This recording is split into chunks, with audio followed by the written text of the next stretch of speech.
γίνονται έργα πολιτισμού στη χυμαζόμενη Αθήνα?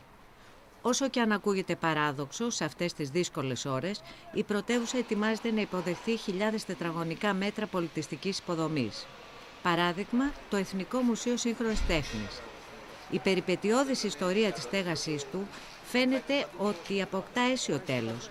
Το εργοτάξιο που έχει στηθεί στην πρώην ζυθοποιία Φίξ θα εγκαινιαστεί το Μάρτιο του 2014.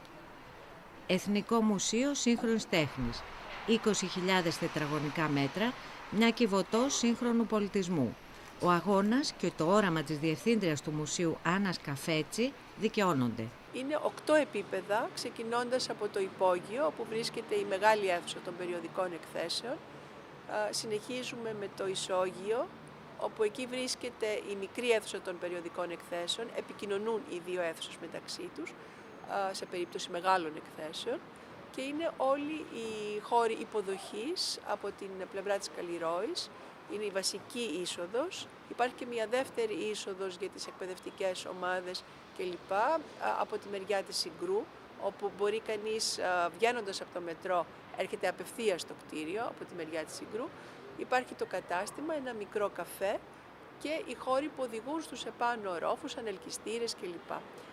Στο μεσοπάτωμα έχουμε συγκεντρώσει τις λειτουργίες της εκπαίδευσης, του τύπου και επίσης υπάρχει και ένα εργαστήριο ψηφιακής υποστήριξης των καλλιτεχνών για την παραγωγή νέων έργων σε επίπεδο μεταπαραγωγής, post-production και πολύ αποθηκευτική χώρη για τον ηλεκτρονικό εξοπλισμό του μουσείου, που βέβαια ένα μουσείο σύγχρονης τέχνης έχει πάρα πολύ μεγάλο τέτοιο εξοπλισμό.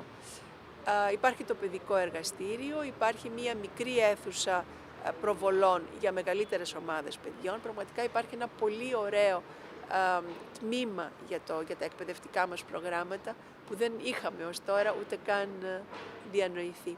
Και υπάρχει μία εναλλαγή υψών στις αίθουσες που είναι πραγματικά πολύ ενδιαφέρον για διαφορετικού τύπου εκθέματα. Πώς τον έχετε ονειρευτεί τον μουσεολογικό σχεδιασμό, έχετε στο μυαλό σας έτσι, να μας πείτε κάποια παραδείγματα των εκθεμάτων?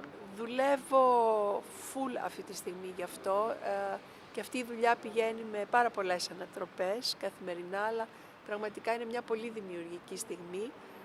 Μπορώ να σας πω για κάποια που είναι σίγουρα είναι αποφασισμένα μέσα μου.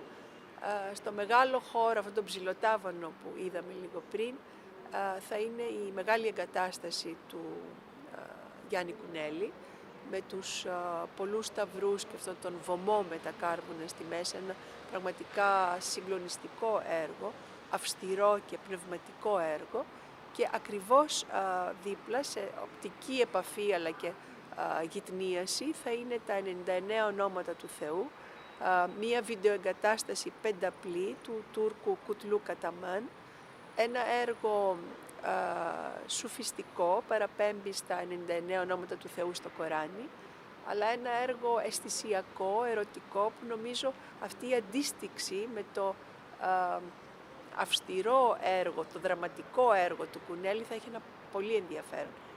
Και τα δύο έργα έχουν σαφείς θεολογικές αναφορές και όχι μόνο βέβαια θεολογικές αναφορές. Αυτά είναι σίγουρα δύο σίγουρες αποφασισμένες θέσεις. Και βεβαίως εδώ που βρισκόμαστε στο βάθος είναι ο χώρος, ο μεγάλος χώρος που έχει προβλεφθεί ευθύς εξ αρχής για το καράβι της ζωής μου του Ήλια Καμπακόφ, μαζί με το φράχτη, που άρα είναι πάνω από 30 μέτρα ο χώρος αυτός που θα υποδεχτεί. Και εδώ που βρισκόμαστε είναι και το εστιατόριο θα είναι. Ακριβώς μπροστά μας είναι το εστιατόριο, όπου το κλειστό και το ανοιχτό του, γιατί υπάρχει και ένα υπαίθριο, πολύ καλοκαιρινό υπαίθριο κομμάτι που βλέπει όλο το εστιατόριο. Έχει εκπληκτική θέα του Φιλοπάπου και στον Παρθενώνα και βέβαια και σε όλη το Λυκαβητό και σε το μέτωπο της θάλασσας προς τα κάτω, που ακόμη πιο εκπληκτική είναι στο Δώμα βέβαια, σε αυτή την υπέροχη ταράτσα, όπου εκεί όταν με ρωτάνε τι θα κάνετε εδώ, λέω πράγματα και θαύματα, γιατί πραγματικά προσφέρεται ο χώρος. Είναι ένας πολύ δύναμος χώρος, καταρχήν από υπαίθρια γλυπτά, πολύ λίγα γλυπτά, νέες παραγωγές. Σκέφτομαι μια σειρά τέτοιων έργων πολύ σημαντικών καλλιτεχνών.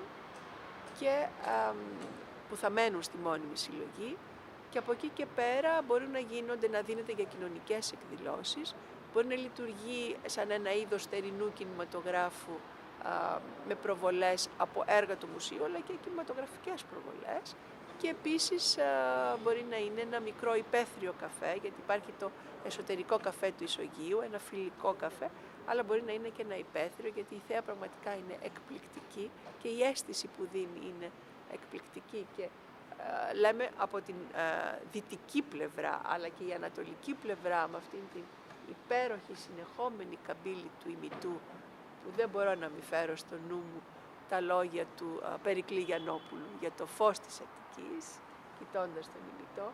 Νομίζω ότι θα είναι εκπλήξεις οπτικές και συναισθηματικές, έτσι, που θα μπορεί κανείς να δοκιμάσει σε αυτό το κτίριο. Εδώ δημιουργείται, ριζώνει ένας θεσμός πολύ δυνατός. Έχετε όμως κάποιες επιφυλάξεις, καταρχήν για το προσωπικό που θα χρειαστεί να απασχολήσει το καινούριο μουσείο? Κοιτάξτε, εδώ είναι ένας μεγάλος αγώνας και πρέπει να πάρθουν ριζικές αποφάσεις από την πολιτεία. Είναι το μεγαλύτερο πολιτιστικό έργο που γίνεται αυτή τη στιγμή, σε μια περίοδο κρίσης. Είναι ένα ευρωπαϊκό μουσείο, δεν γίνονται κάθε μέρα τέτοιας κλίμακας μουσεία, και πιστεύω ότι θα πρέπει να κάνουμε τα πάντα για να μπορέσουμε να το λειτουργήσουμε σωστά και να είμαστε περήφανοι για αυτό το μουσείο σύγχρονης τέχνης που γίνεται. Η προσλήψη είναι το πρώτο. Θα πρέπει να αρθεί η απαγόρευση καταρχήν των προσλήψεων, θα πρέπει να εξευρεθούν τα κονδύλια, αλλά θα πρέπει να εξευρεθούν και τα κονδύλια για τη λειτουργία αυτού του μουσείου. Πρώτες εκθέσεις του μουσείου ποιες θα είναι? Η απόφαση μου είναι, ξεκινάμε με τη συλλογή. Νομίζω ότι το δικαιούται. Είμαστε 13 χρόνια χωρίς κτίριο, του χρόνου που ελπίζω όλα να πάνε καλά και το Μάρτιο να μπορέσουμε να εγκαινιάσουμε το κτίριο, είναι 14 χρόνια και νομίζω ότι η συλλογή το δικαιούται. Ήδη έχει μεγαλώσει. Πόσα έργα περιλαμβάνει? Έχουμε πάνω από 1000 έργα αυτή τη στιγμή, αλλά γίνονται πολύ σημαντικές δωρεές αυτόν τον καιρό και είμαι πραγματικά πάρα πολύ χαρούμενη. Και δωρεές κυρίως από καλλιτέχνες. Οι καλλιτέχνες μιλάνε. Περιμένω να μιλήσουν και οι συλλέκτες.